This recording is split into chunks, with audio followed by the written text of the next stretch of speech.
Students, let us start with our political science section. നമുക്ക് ഇന്ന് നമ്മുടെ political science section start ചെയ്യാം. First of all, what is political science? എന്താണ് political science എന്നാൽ എന്താ? It is a branch of knowledge. Political science is a branch of knowledge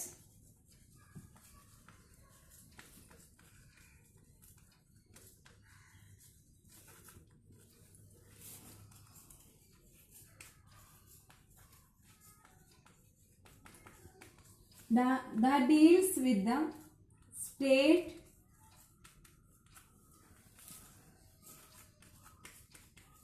systems of the government,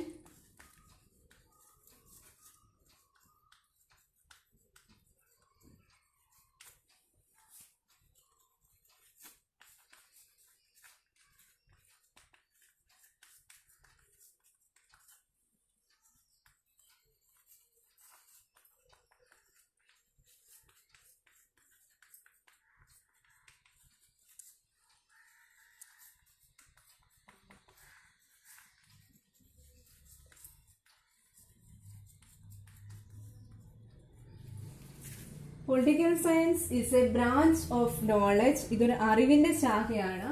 That deals with the state, systems of the government and the scientific analysis of political activity and behavior. Political science എന്നാൽ ഇതൊരു അറിവിന്റെ ശാഖയാണ്.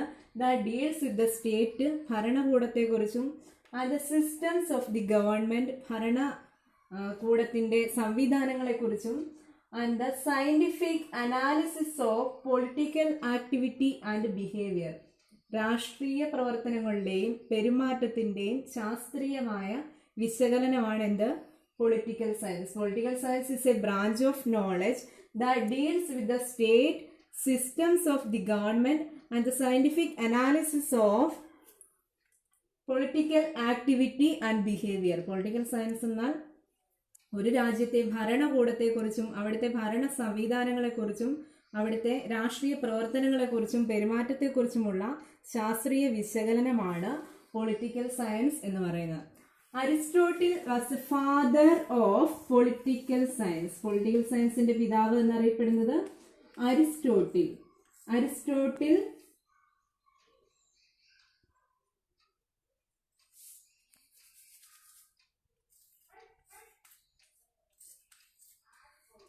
Aristotle is considered as the father of political science. Political science ന്റെ പിതാവ് എന്നറിയപ്പെടുന്ന ആളാണ് Aristotle. Aristotle is considered as the father of political science. Lesson 1 on equality.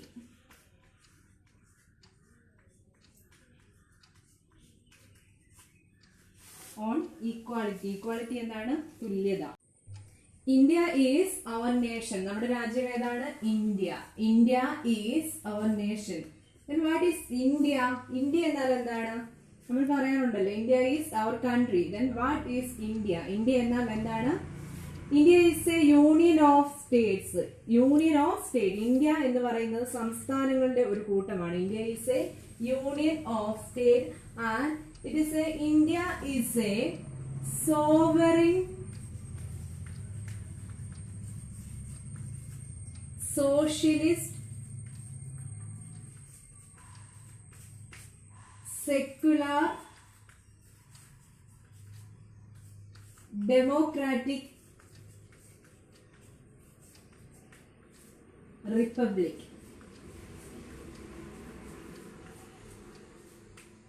India is a sovereign socialist secular democratic republic nation. India എന്ന് പറയുന്നത് ഒരു sovereign socialist secular democratic republic ആണ്. എന്ന് വെച്ചാൽ എന്താണ്? അടി സോവറിൻ പരമാധികാരം എന്ന് മലയാളത്തിൽ പറയും. ഇന്ത്യ എന്ന് പറയുന്ന ഒരു പരമാധികാര രാജ്യമാണ്. അടി sovereign. Sovereign means any other country or any other person as no right upon India. മറ്റൊരു വ്യക്തിക്കും മറ്റൊരു രാജ്യങ്ങൾക്കും ഇന്ത്യക്ക് മേൽ ഒരു അവകാശങ്ങളുമില്ല. India is belongs only for Indians. ഇന്ത്യ എന്ന് പറയുന്നത് ഇന്ത്യക്കാർക്ക് മാത്രമാണ്. any other country or any person should not have any right upon India. ഇന്ത്യക്ക് മുകളിൽ മറ്റൊരു രാജ്യങ്ങൾക്കും മറ്റൊരു വ്യക്തിക്കും ഒരു അവകാശമില്ല. ഇന്ത്യക്ക് മുകളിൽ അവകാശം ആർക്ക് മാത്രമേ ഉള്ളൂ? Only for Indians. ഇന്ത്യക്കാർക്ക് മാത്രമാണ്. മറ്റൊരു രാജ്യങ്ങൾക്കും ഇന്ത്യക്ക് മുകളിൽ ഒരു അവകാശമില്ല. That is called sovereign. India is a socialist nation. India ഒരു സ്ഥിതി സമത്വ രാജ്യമാണ്. India is a socialist nation. That is the means of production, distribution and exchange should be owned or regulated by the community as a whole. അതായത് ഒരു രാജ്യത്തെ, India എന്ന് പറയുന്ന രാജ്യത്തെ വിഭവങ്ങളുടെ ഉൽപാദനം, വിതരണം, കൈമാറ്റം ചെയ്യൽ എന്നിവ ഇന്ത്യൻ ജനതയ്ക്ക് മുഴുവനായിട്ടുള്ളതാണ്. ഒരു വ്യക്തിക്കോ ഒരു പ്രത്യേക വ്യക്തിക്കോ ഒരു പ്രത്യേക വിഭാഗത്തിനോ വേണ്ടി മാത്രമല്ല.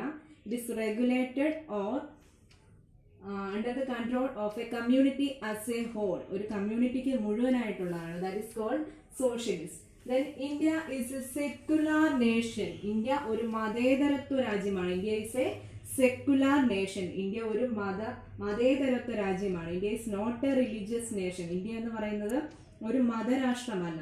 In India, every religion has equal importance. ഇന്ത്യയിലെ എല്ലാ റിലീജിയനും ഈക്വൽ ഇമ്പോർട്ടൻസ് ആണുള്ളത്. നമുക്ക് ഇന്ത്യയിൽ ജനിച്ച ഏതൊരു വ്യക്തിക്കും അയാൾക്ക് ഇഷ്ടമുള്ള മതത്തിൽ വിശ്വസിക്കുകയും ഇഷ്ടമുള്ള ദൈവത്തെ ആരാധിക്കാനുമുള്ള റൈറ്റ് ഉണ്ട്. That is secular. ഇന്ത്യ ഒരിക്കലും ഒരു മതരാഷ്ട്രമല്ല. India is not a religious nation. ഇന്ത്യയിലെ എല്ലാ മതങ്ങൾക്കും തുല്യ പ്രാധാന്യമാണുള്ളത്. That is secular. India is a secular nation. Then India is a democratic nation. India എന്ന് പറയുന്ന ഒരു ഡെമോക്രാറ്റിക് നേഷനാണ്. ഇന്ത്യ ഒരു ജനാധിപത്യ രാജ്യമാണ്.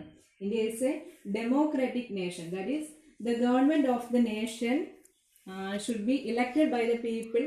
അതായത് ഒരു രാജ്യത്തെ ഗവൺമെന്റിനെ അവിടുത്തെ ജനങ്ങൾ ത്രൂ ദ ഇലക്ഷൻ പ്രോസസ്സ് ജനാധിപത്യപരമായ തെരഞ്ഞെടുപ്പിലൂടെ തിരഞ്ഞെടുക്കുകയാണെങ്കിൽ അതിനെയാണ് ഡെമോക്രസി അല്ലെങ്കിൽ ഡെമോക്രാറ്റിക് നേഷൻ എന്ന് പറയുന്നത്. ജനാധിപത്യ രാജ്യം എന്ന് പറയുന്നത് അങ്ങനെയാണ്. India is a democratic nation. That is the government of the country should be elected by the people through election process. ഒരു രാജ്യത്തെ ഇന്ത്യയിലെ ജനങ്ങൾ, ഇന്ത്യയിലെ ഗവൺമെന്റിലെ ഇന്ത്യക്കാരായ നാം, ഇന്ത്യയിലെ ജനങ്ങൾ തെരഞ്ഞെടുപ്പ് എന്ന പ്രക്രിയയിലൂടെ തിരഞ്ഞെടുത്തതാണെങ്കിൽ അതിനെയാണ് ഡെമോക്രസി എന്ന് പറയുന്നത്, ജനാധിപത്യം എന്ന് പറയുന്നത്. India is a democratic nation. India is a republic nation. India എന്ന് പറയുന്ന ഒരു റിപ്പബ്ലിക് രാജ്യമാണ്. ഇന്ത്യ ഒരു റിപ്പബ്ലിക് ആണ്. Then what you mean by republic? Republic എന്നതിന്റെ മീനിങ് എന്താണ്? The head of the nation should be elected by the people directly or indirectly. അതായത് ഒരു രാജ്യത്തിന്റെ ഭരണത്തലവനെ, രാഷ്ട്രത്തലവനെ പ്രത്യക്ഷമായിട്ടോ പരോക്ഷമായിട്ടോ തിരഞ്ഞെടുത്തതാണെങ്കിൽ അതിനെയാണ് റിപ്പബ്ലിക് എന്ന് പറയുന്നത്. അതായത് നമ്മുടെ രാഷ്ട്രത്തലവൻ head of the nation or president, നമ്മുടെ പ്രസിഡന്റിനോ അല്ലെങ്കിൽ നമ്മുടെ ഹെഡ് ഓഫ് ദി നേഷനോ പാരമ്പര്യമായിട്ടൊന്നും അധികാരം കൈമാറ്റം ചെയ്തു വന്നതല്ല. നമ്മൾ ഇലക്ഷനിലൂടെ തിരഞ്ഞെടുത്ത ആളാണ്. അതിനെയാണ് റിപ്പബ്ലിക് എന്ന് പറയുന്നത്. റിപ്പബ്ലിക് എന്ന് വെച്ചാൽ the head of the nation should be elected by the people directly or indirectly. പ്രത്യക്ഷമായിട്ടോ പരോക്ഷമായിട്ടോ ഒരു രാജ്യത്തെ ജനങ്ങൾ ആ രാജ്യത്തെ രാഷ്ട്രത്തലവനെ, ഹെഡ് ഓഫ് ദി നേഷനെ തിരഞ്ഞെടുക്കുകയാണെങ്കിൽ അതിനെയാണ് റിപ്പബ്ലിക് എന്ന് പറയുന്നത്. So India is a sovereign socialist secular democratic republic. India എന്ന് പറയുന്നത് sovereign socialist secular democratic republic ആണ്. ഇന്ത്യ ഒരു പരമാധികാര സ്ഥിതി സമത്വ മതേതരത്വ ജനാധിപത്യ റിപ്പബ്ലിക്കാണ്. ഇതിന്റെ എല്ലാത്തിന്റെ ബേസ് എന്ന് പറയുന്നത് എന്താണ്? നമുക്ക് ഈ കോൺസെപ്റ്റ് എല്ലാം നോക്കിക്കഴിഞ്ഞാൽ എല്ലാത്തിന്റെ ബേസ് എന്ന് പറയുന്നത് ഈക്വാളിറ്റി, തുല്യതയാണ് ഇതിന്റെ എല്ലാത്തിന്റെ ബേസ് എന്ന് പറയുന്നത്. Every person born in India has certain rights and certain duties. ഇന്ത്യയിൽ ജനിച്ചു വീഴുന്ന ഏതൊരു വ്യക്തിക്കും ചില പ്രത്യേക അവകാശങ്ങളുണ്ട്, അതുപോലെ തന്നെ ചില പ്രത്യേക കടമകളും ഉണ്ട്. Every person that born in India has certain rights and certain duties. ഇന്ത്യയിൽ ജനിച്ചു വീഴുന്ന എല്ലാ മനുഷ്യർക്കും പ്രത്യേക ചില അവകാശങ്ങളുമുണ്ട്, ചില അധികാരങ്ങളുമുണ്ട്. ദെൻ ഈ അവകാശങ്ങളൊക്കെ എവിടെയാണ് എഴുതപ്പെട്ട് വെച്ചിരിക്കുന്നത്? ഈ അവകാശങ്ങളൊക്കെ ആരാണ് നമുക്ക് തരുന്നത്? The Indian Constitution provides the rights and duties. The Indian Constitution. What do you mean by constitution? Constitution എന്ന് കേട്ടിട്ടുണ്ടോ? ഭരണഘടന എന്ന് പറയും. Constitution is a set of rules or the fundamental principles of a country in which how the country works. അതായത് ഒരു രാജ്യത്തെ fundamental അടിസ്ഥാനമായിട്ടുള്ള പ്രിൻസിപ്പിളിനെയോ അല്ലെങ്കിൽ set of rules, ഒരു സെറ്റ് ഓഫ് റൂൾസിനെയാണ് എന്താ പറയുന്നത്? കോൺസ്റ്റിറ്റ്യൂഷൻ എന്ന് പറയുന്നത്. It is A set of rules or the fundamental principles when country how works. അതായത് അവിടുത്തെ ഗവൺമെന്റ് അല്ലെങ്കിൽ ആ രാജ്യം എങ്ങനെ ഭരിക്കപ്പെടണം, എങ്ങനെ ഭരിക്കണം, അവിടുത്തെ ജനങ്ങൾക്ക് എന്തെല്ലാം അവകാശങ്ങളാണുള്ളത്, എന്തൊക്കെ കടമകളാണുള്ളത് എന്നെല്ലാം എഴുതപ്പെട്ടു വെച്ചിരിക്കുന്നത് എന്നെല്ലാം പറയുന്ന ഒരു രേഖയാണ് എന്ത് പറയുന്നത്? കോൺസ്റ്റിറ്റ്യൂഷൻ എന്ന് പറയുന്നത്. The first constitution of the world is America. American constitution ആണ് ലോകത്തിലെ ആദ്യത്തെ കോൺസ്റ്റിറ്റ്യൂഷൻ എന്ന് പറയുന്നത്. The first constitution in the world is American constitution. ലോകത്തിലെ ആദ്യത്തെ ഭരണഘടന അല്ലെങ്കിൽ കോൺസ്റ്റിറ്റ്യൂഷൻ എന്ന് പറയുന്നത് അമേരിക്കയുടേതാണ്. Then the Indian constitution is the largest written constitution of the world.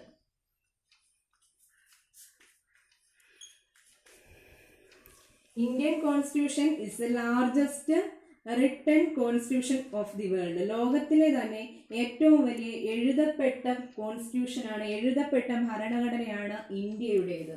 The Indian constitution is the largest written constitution of the world. ലോകത്തിലെ തന്നെ ഏറ്റവും വലിയ എഴുതപ്പെട്ട ഭരണഘടനയാണ് ഇന്ത്യയുടേത്. And Indian constitution came in force. Indian constitution നിലവിൽ വന്നത് January 26, 1950. Indian constitution നിലവിൽ വന്നതെന്നാണ് 1950 ജനുവരി 26. നമുക്കറിയാം ഇന്ത്യയിൽ ജനിച്ചു വീഴുന്ന നമ്മളെ പോലുള്ള അല്ലെങ്കിൽ ഇന്ത്യയിൽ ജനിച്ചു വീഴുന്ന ഏതൊരു വ്യക്തിക്കും ചില അവകാശങ്ങളുണ്ട്, ചില കടമകളുണ്ട്. ഇതെല്ലാം എവിടെയാണ് പറയുന്നത്? കോൺസ്റ്റിറ്റ്യൂഷനിലാണ് പറയുന്നത്. ലോകത്തിൽ ആദ്യത്തെ കോൺസ്റ്റിറ്റ്യൂഷൻ ആരുടേതാണ്? അമേരിക്കയുടേതാണ്. ഇന്ത്യൻ കോൺസ്റ്റിറ്റ്യൂഷൻ ആണ് ലാർജസ്റ്റ്, ഏറ്റവും വലിയ എഴുതപ്പെട്ട ഭരണഘടന എന്ന് പറയുന്നത് ഇന്ത്യൻ കോൺസ്റ്റിറ്റ്യൂഷൻ ആണ്. The Indian constitution came in force January 26, 1950. Indian constitution നിലവിൽ വന്നത് 1950 ജനുവരി 26-നാണ്. And the Indian constitution has 448 articles. Indian കോൺസ്റ്റിറ്റ്യൂഷനിൽ 448 ആർട്ടിക്കിൾസും ആൻഡ് 25 പാർട്സ്, 25 ഭാഗങ്ങളും ആൻഡ് 12 ഷെഡ്യൂൾസ്, 12 ഷെഡ്യൂൾസും 12 പട്ടികകളും ആൻഡ് 104 അമെൻമെന്റ്സ്.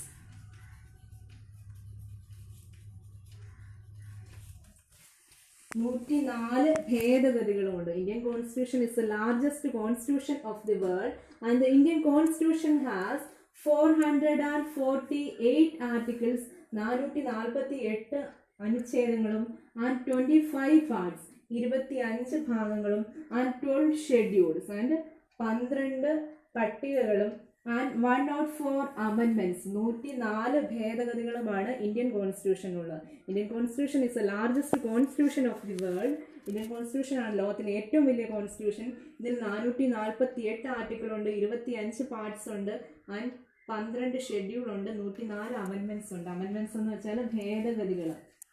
അതായത് ഇന്ത്യൻ കോൺസ്റ്റിറ്റ്യൂഷൻ 1950 ജനുവരി 26 നിലവിൽ വന്നതിന് ശേഷം 104 തിരുത്തലുകളും കൂട്ടിച്ചേർക്കപ്പെടലുകളുമാണ് ഉണ്ടായിരിക്കുന്നത്. ദാറ്റ് ഈസ് അമെൻമെന്റ്സ്, 104 അമെൻമെന്റ്സ്. And the main architect of the Indian Constitution is, Indian കോൺസ്റ്റിറ്റ്യൂഷന്റെ മുഖ്യ ശില്പി എന്നറിയപ്പെടുന്നത് doctor BR Ambedkar.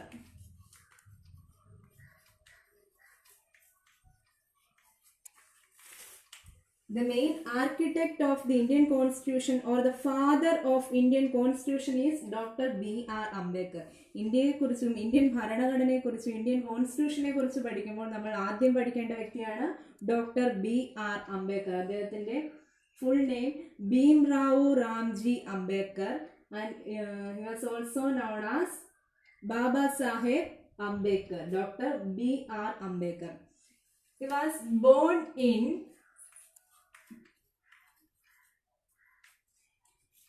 April 14th 1891. 1891 April 14 ഇദ്ദേഹം ജനിച്ചത്. മെഹൗ in Madhya Pradesh.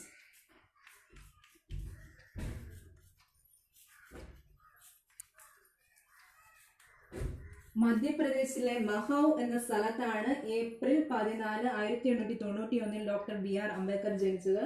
Doctor B R Ambedkar is the main architect or the father of Indian Constitution and he was born in April 14th 1921 മെഹൗ in Madhya Pradesh. മധ്യപ്രദേശിലെ മെഹൗ എന്ന സ്ഥലത്ത് 1891 April 14 doctor B R Ambedkar ജനിച്ചത്. Doctor B R Ambedkar ആരായിരുന്നു എന്ന് ചോദിച്ചു കഴിഞ്ഞാൽ ഹി വാസ് ആൻ ഇക്കണോമിസ്റ്റ്. ഇദ്ദേഹം ഒരു സാമ്പത്തിക ശാസ്ത്രജ്ഞനായിരുന്നു. And he was an Indian jurist. ഇദ്ദേഹം ഒരു Indian നിയമജ്ഞനായിരുന്നു.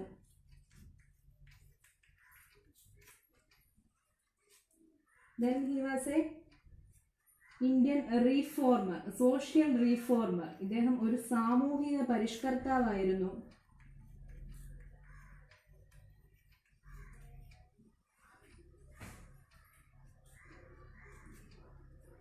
And he was the first Indian Minister of Law and Justice.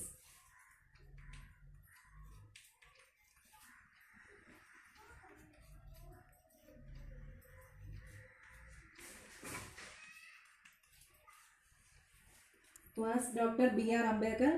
Dr. B.R. Ambedkar was the father of Indian Constitution. Dr. B.R. Ambedkar was the main architect of Indian Constitution and Dr. B.R. Ambedkar is an Indian economist and he was an Indian jurist and he was a social reformer and the first Indian Minister of Law and Justice. Dr. B.R. Ambedkar ആരായിരുന്നു എന്ന് ചോദിച്ചാൽ അദ്ദേഹം ഒരു Indian economist ആയിരുന്നു, Indian സാമ്പത്തിക ശാസ്ത്രജ്ഞനായിരുന്നു. he was an Indian jurist, ഒരു Indian നിയമജ്ഞനായിരുന്നു. and he was a social reformer, അദ്ദേഹം ഒരു സാമൂഹിക പരിഷ്കർത്താവായിരുന്നു. and the first Indian Minister of Law and Justice, സ്വതന്ത്ര ഇന്ത്യയിലെ ആദ്യത്തെ നിയമമന്ത്രിയായിരുന്നു അദ്ദേഹം. അദ്ദേഹം ഇന്ത്യൻ കോൺസ്റ്റിറ്റ്യൂഷന്റെ പിതാവ് എന്നറിയപ്പെടുന്ന വ്യക്തിയാണ് ഡോക്ടർ ബി ആർ അംബേദ്കർ. അദ്ദേഹം ജനിച്ചത് 1891 ഏപ്രിൽ 14 ഏപ്രിൽ 14 എന്ന് പറയുന്ന ദിവസം നമ്മൾ നാഷണൽ വാട്ടർ ഡേ ആയിട്ട് ആചരിക്കുന്നു. അദ്ദേഹത്തിന്റെ ജന്മദിനമായ ഏപ്രിൽ 14 അദ്ദേഹത്തിന്റെ സ്മരണാർത്ഥം വാട്ടർ ഡേ ആയിട്ട് ആചരിക്കുന്നു. അദ്ദേഹം he was died in 1956 December 6. 1986 December 6 അദ്ദേഹം മരിച്ചത്. അദ്ദേഹത്തിന്റെ റെസ്റ്റിംഗ് പ്ലേസ് മുംബൈയിലെ ചൈത്രഭൂമിയാണ്.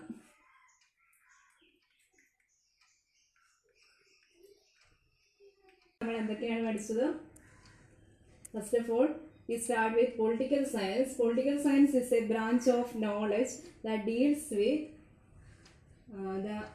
the state, the systems of the government and the scientific analysis of political activity and behavior.